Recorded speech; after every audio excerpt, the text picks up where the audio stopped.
Have you ever felt it?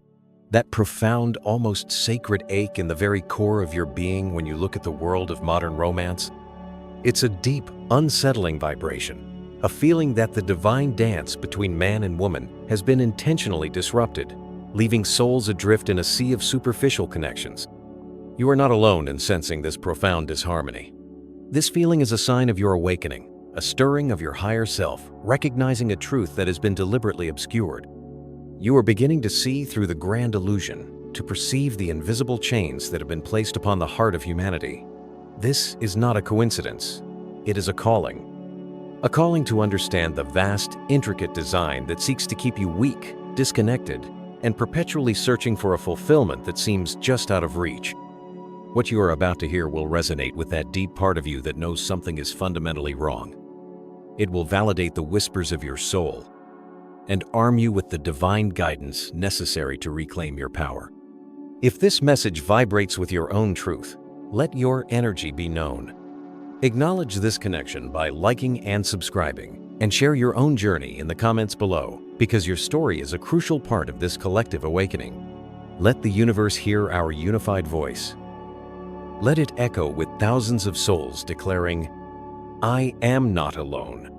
What if the entire structure of modern relationships, the very way we are taught to seek love and connection, was a meticulously crafted program designed to drain the divine masculine energy from this world?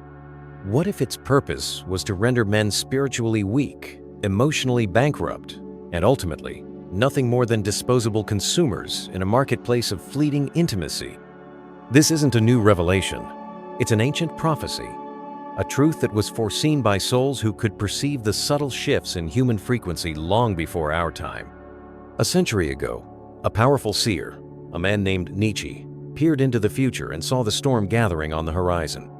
He witnessed the blueprint for the systematic dismantling of masculine purpose, the transformation of sacred intimacy into a transactional commodity, and the inevitable rise of what we can only call the disposable woman. This isn't a conspiracy theory. It is a spiritual diagnosis of our current reality. The proof is not hidden in secret documents, but is screaming at us from the patterns of our world. Look at the historical echoes of great civilizations that crumbled from within, not from external forces, but from the decay of the family unit and the erosion of sacred bonds. Witness the staggering decline of marriage, an institution once seen as a holy covenant, now treated as a temporary contract with a high probability of failure.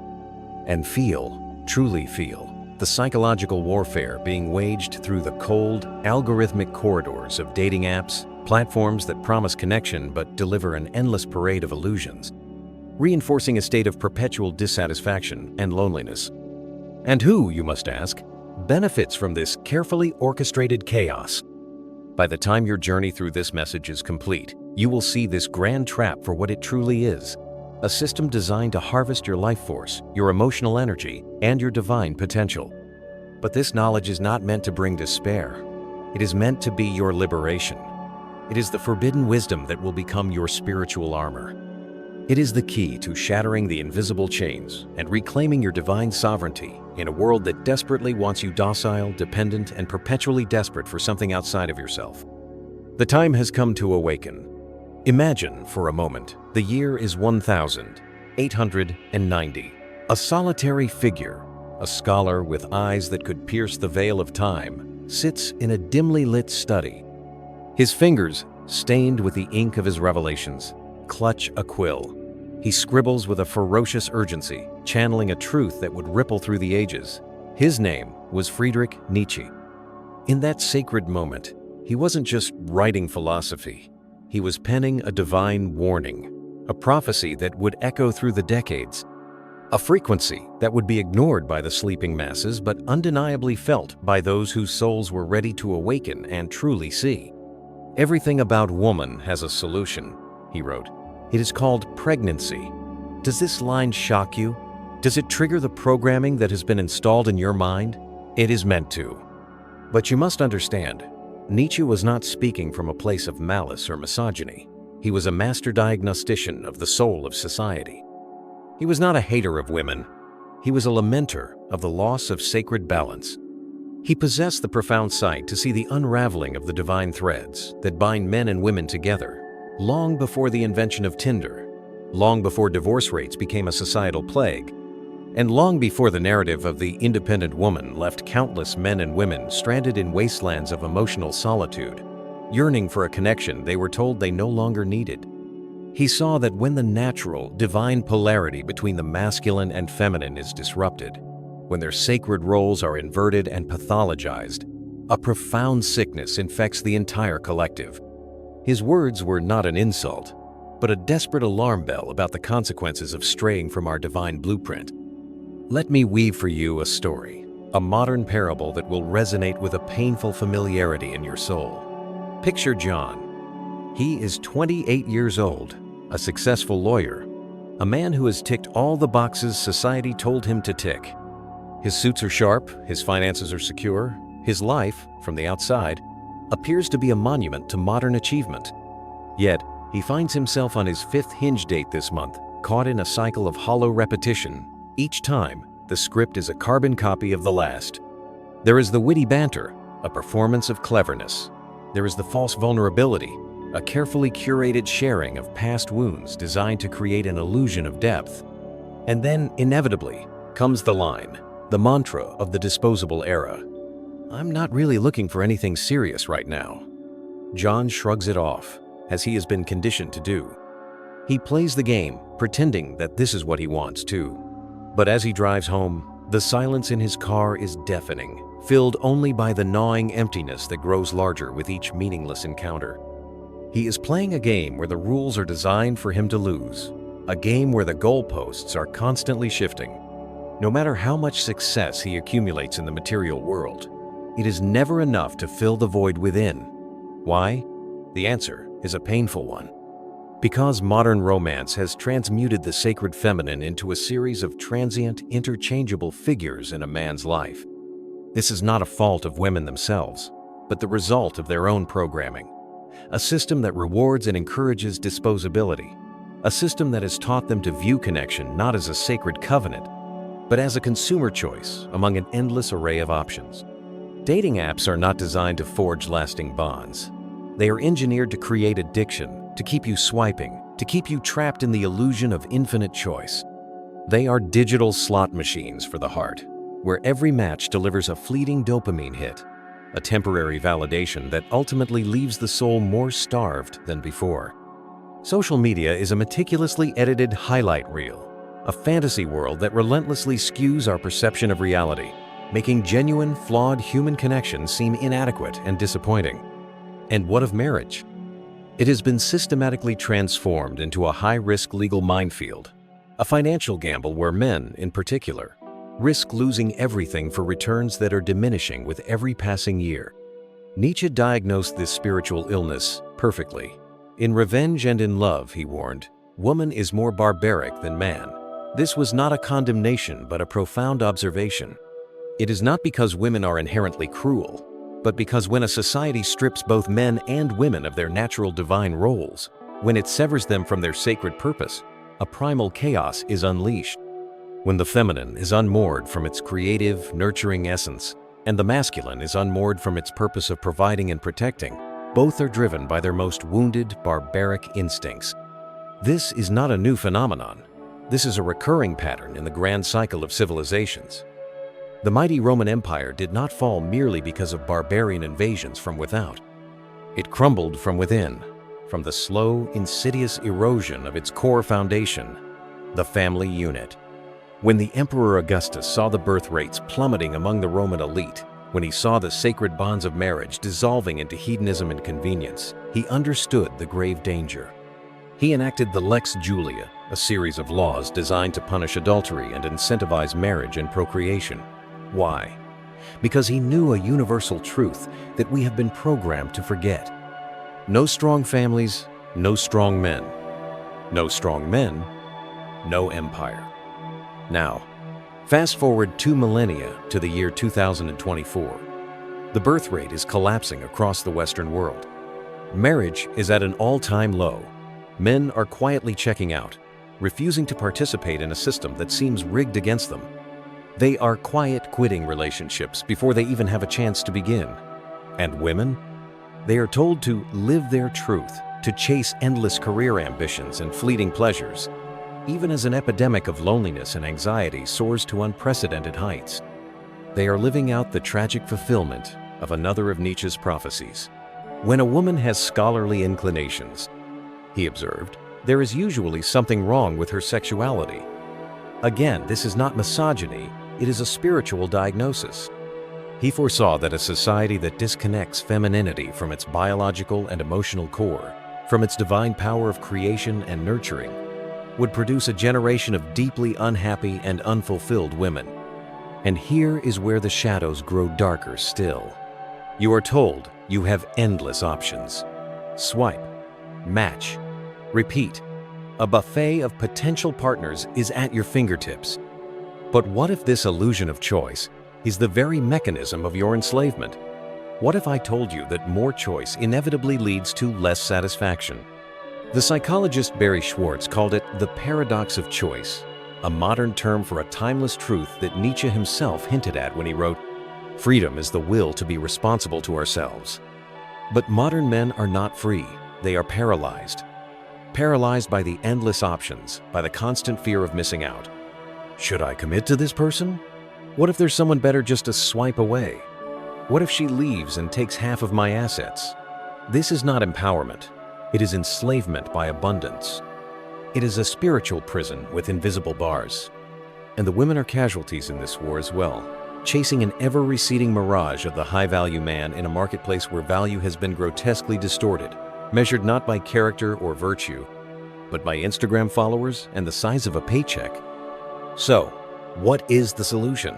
Where is the path out of this labyrinth? First, you must see the trap.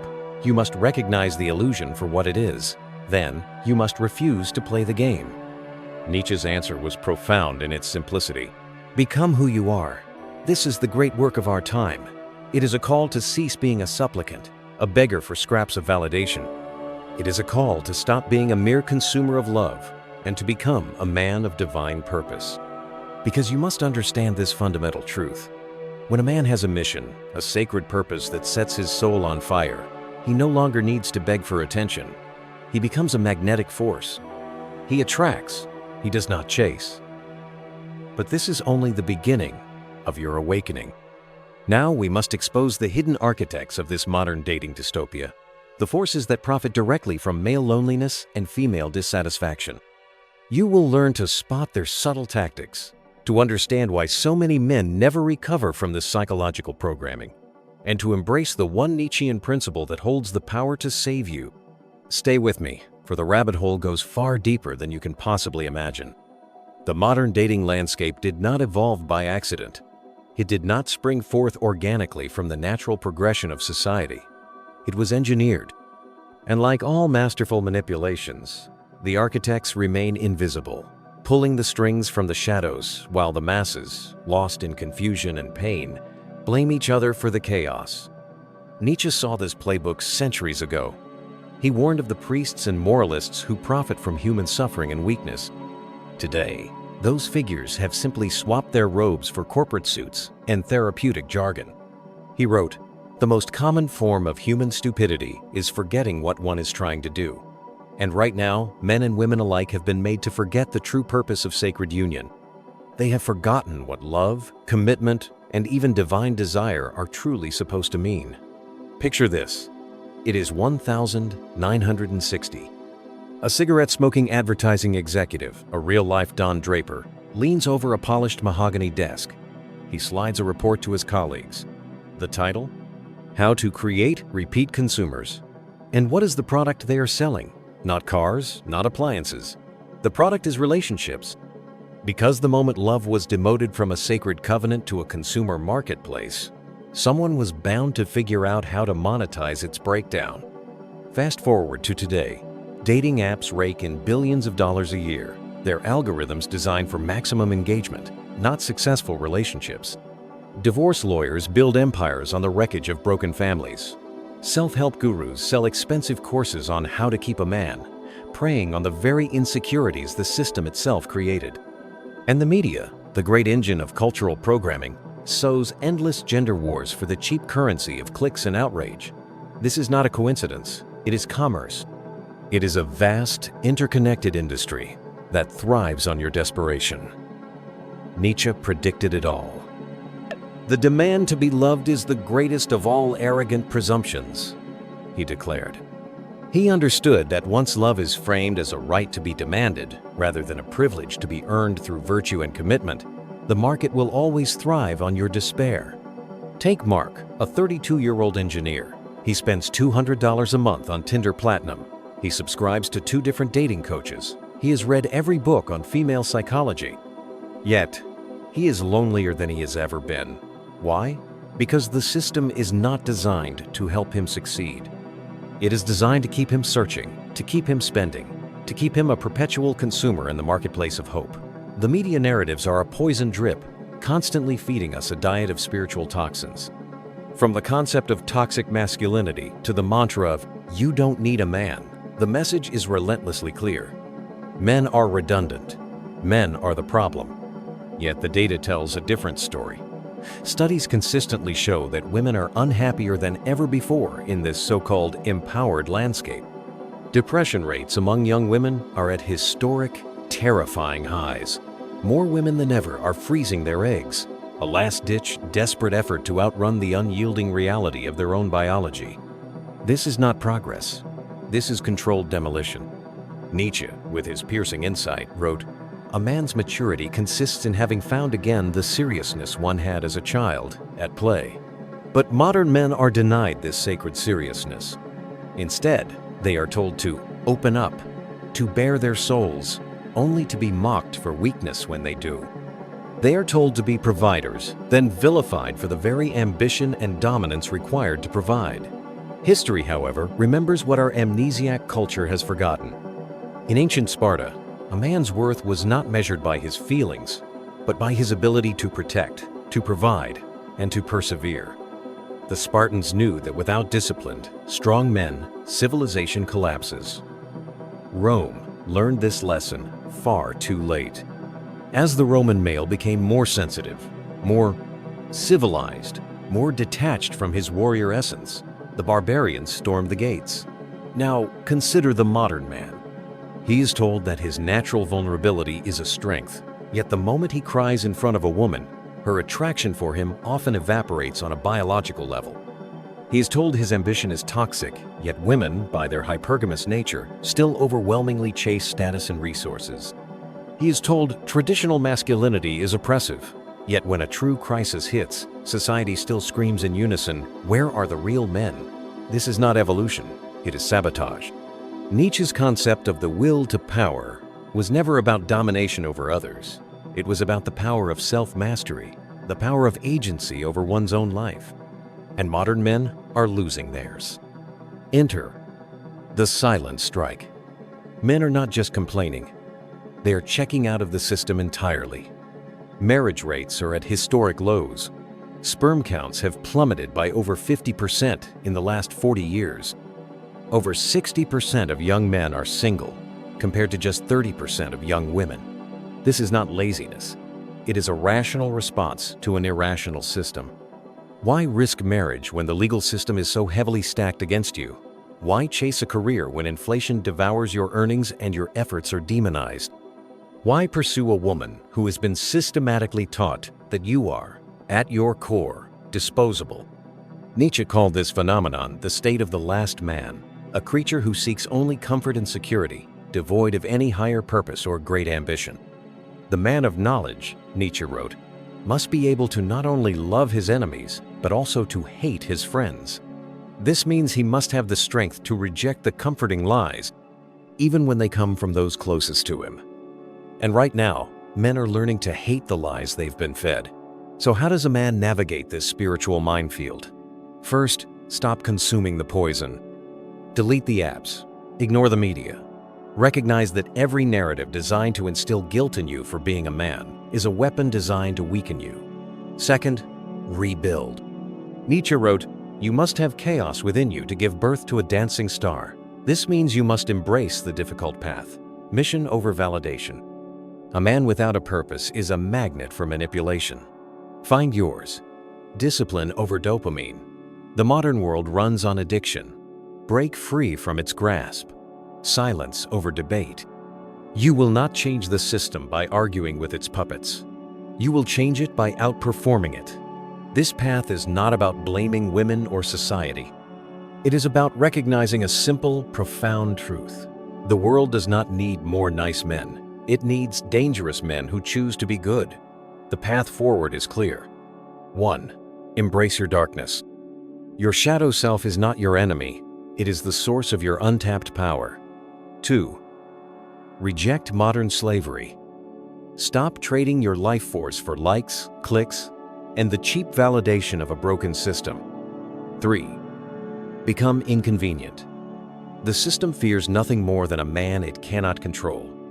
Nietzsche's final warning rings truer today than ever before. Become who you are, not a consumer. Not a cog in the machine, not a ghost, but a man fully alive, dangerous, disciplined, and free. The choice is yours. Will you remain disposable, or will you rise?